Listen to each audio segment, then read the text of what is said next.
and welcome back for another Star Trek, the official Starship Collection review. I have in front of me issue 130, the Borg probe seen on Star Trek Voyager. And of course I have a magazine and a model here, and I'll put that aside in a second. Before I do that, I just want to point out that you can probably tell something's moving around in there. It's inside the model itself. There are obviously no different parts or anything like that that are loose inside the box. And the model, I think, has some kind of component inside or something, and whatever that is, it got loose and it's moving around or whatnot. And so I can request a replacement, but I don't know how long it's going to take, and I just wanted to share with you what it was like to get a model or an issue that has, well, an issue or problems. So it's like a warts and all kind of thing. So just wanted to kind of put that out there in advance so that you won't be alarmed, because when I actually get to the model itself, this thing's going to be kind of noisy, as you can tell. So enough about that, and for now, let's look at the magazine. All right, so here it is, issue 130, the Borg probe. Nice image there of the vessel on the cover there, and as well as some basic specification information. It is considered a scout ship in use in the 2370s Delta Quadrant, 180 meters long, and has transwarp for its primary propulsion. Turn the page, and the magazine format follows as the same as all the others. And more on that specification information here. It is operated by the Borg Collective, scout ship, 2370s, in the Delta Quadrant, 180 meters long, has transwarp, and of course for weaponry it has energy beam emitters. So that's that. So you turn the page and you have another view of the ship, which I think it's about the same, I think, just bigger, with different background, as well as text on it, and so on and so forth. And more on that.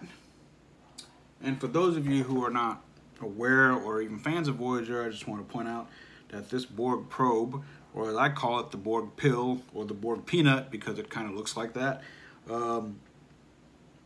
Basically, this only appeared in one episode, and the crew of Voyager was trying to disable this probe so that they can steal its transwarp coil or conduit or whatever in order to try to speed up their journey to get home faster. And it failed. I mean, they got the coil. Well, actually, they didn't get the coil. They just destroyed it by accident, really. So they didn't really get anything from it. And you turn the page here, and of course, you have the centerfold page. But just before I do that, I don't know if I showed you this, so there's more on that. And then the plan view showing you where everything is, as well as trivia on the sides here. And here's a section on the designing of the Borg probe. Nice conceptual artwork there. I kind of like this. I'm kind of sorry they didn't go that route, or even that. Nice to see these different renderings and artwork and stuff like that.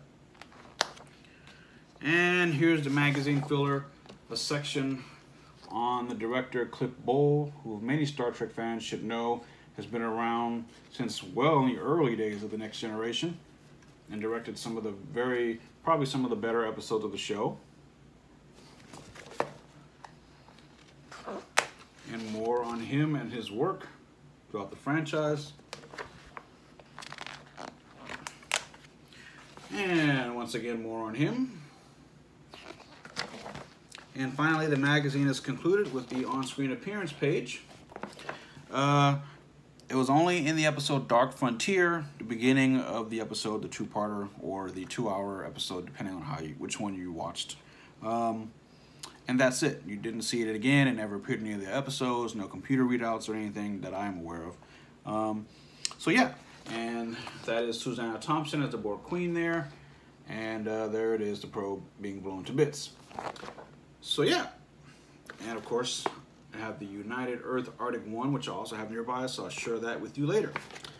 So that concludes the magazine with a infamous plan view of the ship there. So now enough rambling about this magazine, and let's get to the rattly model itself. All right, and here is the model itself.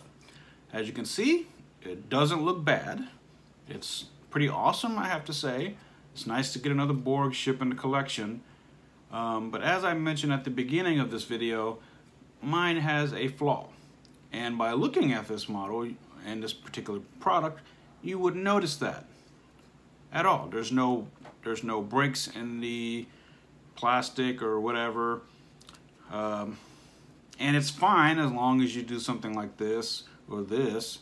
But the moment you do this, you hear that? Something's in there. I don't know if it's like a screw, or maybe there's like a piece that goes straight down the center that maybe holds the two halves of it together, because you can kind of see there's a break, like a line there. So maybe the two halves are kind of clamped together by whatever this is that's in there. It would make sense, right? But whatever it is, it got loose. Maybe during shipping, or maybe they just sent me a funky one to begin with. So I will request a replacement, but it doesn't take away the fact that there's nothing wrong with the model, right? At least on the outside. But anyway, it looks good. I like the green to kind of like give the illusion that there's lighting inside, which is very cool. I like it. I always thought it was a weird kind of, I like the fact that it's a small Borg scout ship, so it doesn't really do much. Can slip through things a little bit better. And believe it or not, this thing can go to transwarp. It's a very nice ship. But that thing that's loose inside this model is a big kind of bummer for me. Oddly enough, it doesn't matter which way you were to look at it. If you look at it this way, it's the exact same way. If you look at it this way or any other way. And it's roughly about that size in your hand. And for the most part, it's all plastic. It's all plastic, maybe with some hints of metal in there to make it more sturdy. But for the most part, it's all metal. And whatever is inside definitely doesn't feel like plastic. It sounds like metal. So as far as being a nice Borg ship, I'll give it that. I'll give it a thumbs up on that. But it just sucks that whatever this is loose and rattling around in there. And I haven't figured out how to separate the two halves. Maybe I can. And maybe just flat out remove whatever that is, or just glue it back in place and then maybe snap these two halves back together. I haven't attempted that, but that might be something to pursue going forward. But yeah, it's a nice model.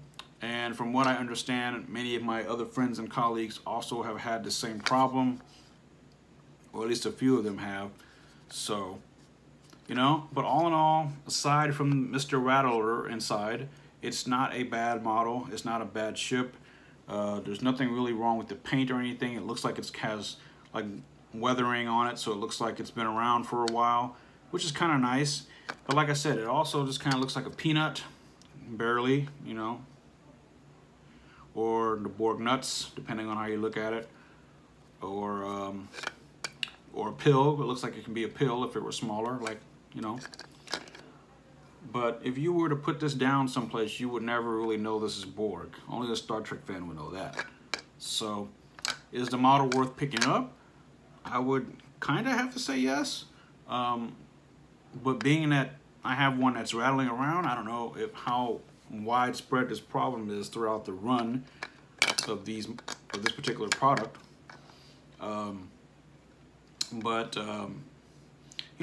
If you happen to see one in a store, definitely pick it up and kind of rattle it, shake it or whatever to see if there's anything moving around. But that's a bit of a bummer, especially since it's not like something you can just take out of the box. Maybe it felt loose and you can glue it back on. This is something that you almost have to take the model apart to get to. And there's no telling if you'll damage it, or I'll damage it in the process or not. But anyway, it's not a bad model. The paint's nice. It looks very Borg, very, very appropriate. And I'm glad that we have it in the collection. I'm just disappointed by that piece or whatever that is that's moving around inside. So yeah, I am going to request a replacement, and I will also in the meantime try to open this thing up and see whatever that is that's inside, and then hopefully rectify the problem. I don't know. But yeah, it's available on Eaglemoss's website, and if you're a subscriber, of course, you will get your hands on it. And of course, it comes with a stand, which I also have here. So now I'm going to shut my face and show you what it looks like on the stand, which is really, really simple. But again, please check it out. Feel free to pick it up if you're interested. If you love the Borg, pick it up. If you love Voyager, pick it up. But if you're afraid about quality issues, you might have a problem. So just kind of check on that. And Eaglemoss, if you're listening, try to fix whatever this is so that other people don't have the same problem in the future. I don't know. So yeah, thank you so much for watching, and now I'm going to show you the model on the stand.